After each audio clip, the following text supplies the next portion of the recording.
as I should. So that piano in particular was this dark, just like you had to beat the living shit out of the keys to get that sound.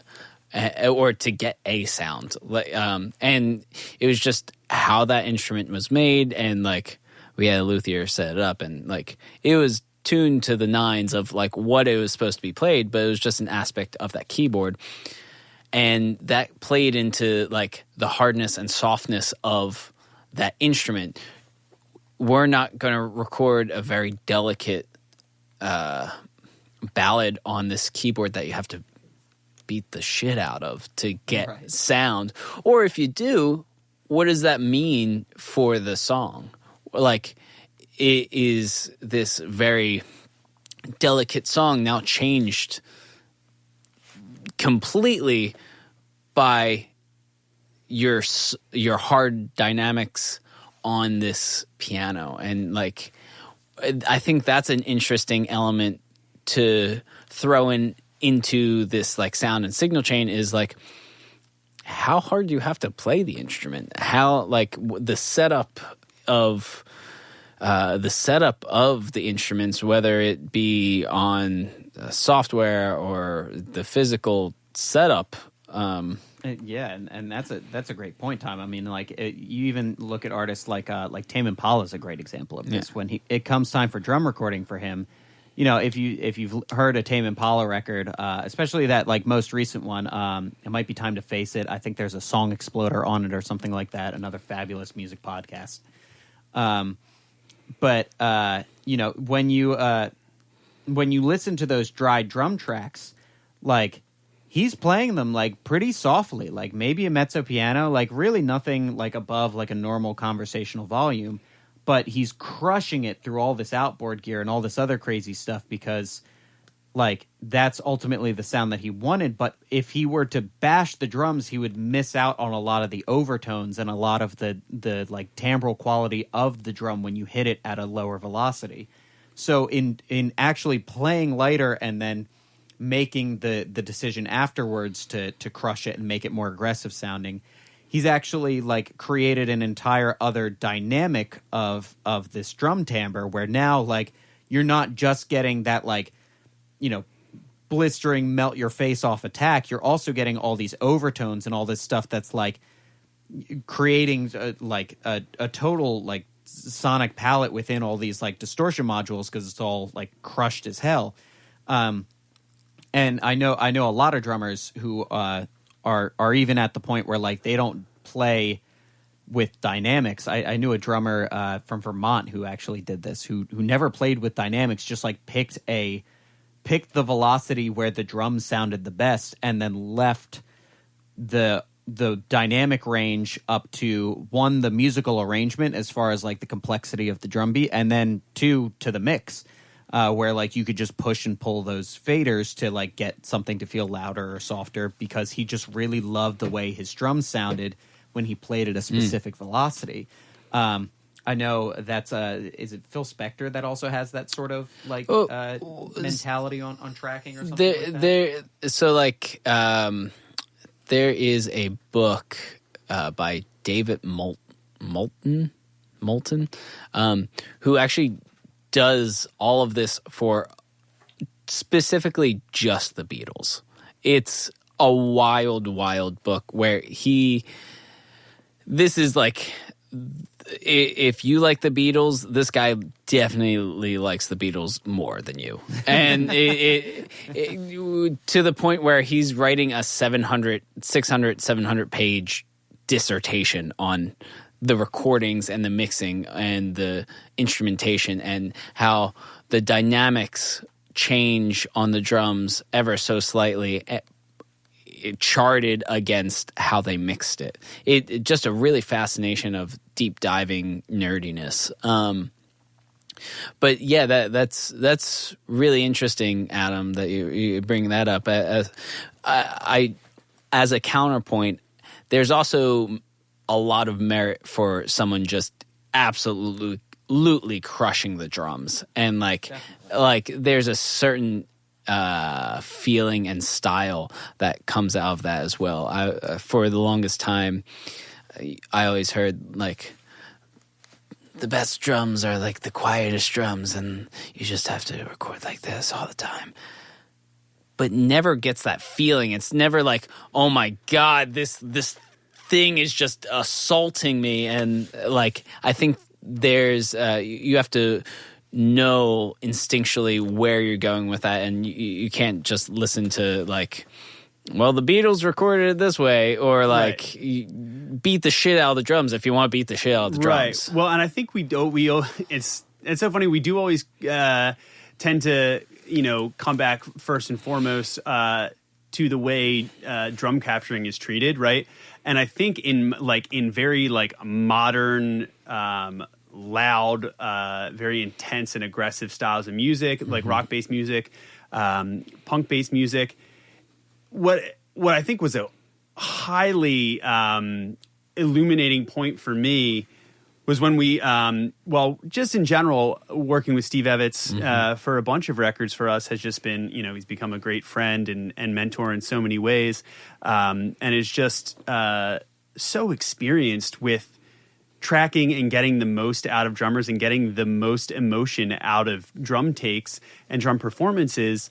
And I mean, our drummer, Michael, could probably speak to this far more from a visceral and emotional level, having lived through, tracking numerous records with Steve. But I think he'd be the first to tell you, too, that, every time you finish a process like that, you come out exponentially better and understanding your instrument, but not only understanding your instrument and how to play it, but how to get it to translate and capture it and how to get it to capture right. So I think one of the things is understanding the elusive secret of, we always talk about we're in the YouTube, Instagram age of do you want to get your drums sounding huge? Right.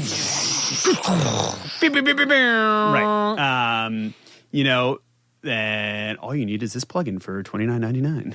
Subscription per month. The answer is actually, as it turns out, not a plugin necessarily, but is actually just getting incredibly good and incredibly honest and consistent drum takes, right? So consistency in the performance, consistency in the velocity is really what sells it. And I, having a lot of conversations and watching Steve work and set up and the way he engineers drum recordings, you start to realize, you get to a threshold, but then ultimately you are listening to playback and when a drummer is or isn't hitting or is or isn't getting exactly what you want out of it, because you know how that drum sounds the best. You know that right, Adam? You've picked that velocity that you're like, this drum is tuned this, and you get the snap, but you also get the body, but it's not completely fizzling out and killing its resonance. You're hitting it so hard,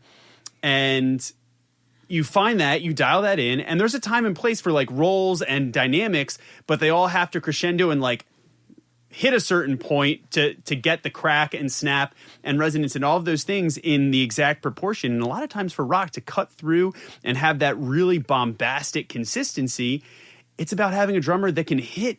If you're going to hit that hard and I'm going to gain stage all of the analog gear and the chain that it's going through, this is the sound, then I'm going to need you to carry that through the entire song, right? And it might not be that you didn't play it great, and it might have sounded the way everything's set up for live engineers. Nobody would ever notice the difference between one take or another. But when it's under a microscope, you're just like, that's great, but I know that rack tom, the velocity on that roll, into the chorus was just a touch under where that tom wants to sound. And that's how you start getting recordings where you don't have to rely on samples as much, and you don't have to replace everything, because that's ultimately what the idea of drum sampling or replacing in post, in mixing, which we'll get into plenty, I'm sure, is about. And it's basically supplementing the consistency that your drummer didn't necessarily have, or the gear, or maybe you just didn't have the drum, or maybe the snare just wasn't tuned right for that song or for that instrument.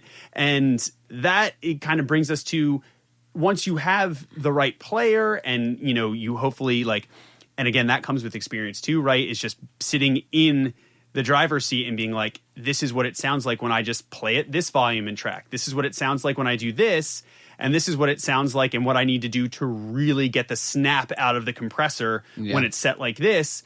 And this hit just didn't do it. So I got to do the take again to get it, right? And sometimes it's within a margin. You can't sit there, on most budgets and do one song in like 2 days. And also by the end of that second day, you don't like that song anymore. And that's not the headspace you want to be in either, right? So it's balancing both of those for sure. But all that said, it's knowing yourself and the way the player is, and then picking the gear, getting the best out of the gear because you have the conversations, and then choosing the way you capture it, which is kind of like the next thing, and what each component you put in that signal chain does, and how it affects whether it's coloring, whether it's shaping, and there's a wide variety of things that all start with, first and foremost, the type of sound, right?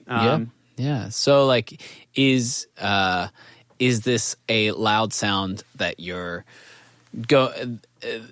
is it a wall of guitar amps, or is it a tiny 1 watt guitar amp? That, like, what's the sound that either the player, if you're an engineer, is coming to you with, or if you're a player coming to the engineer being like, I want this thing, knowing where you want to land, at least in your head, is a good starting point. So, and like the biggest trope of at least guitar players is the more watts, the louder, the meaner, the crazier it sounds.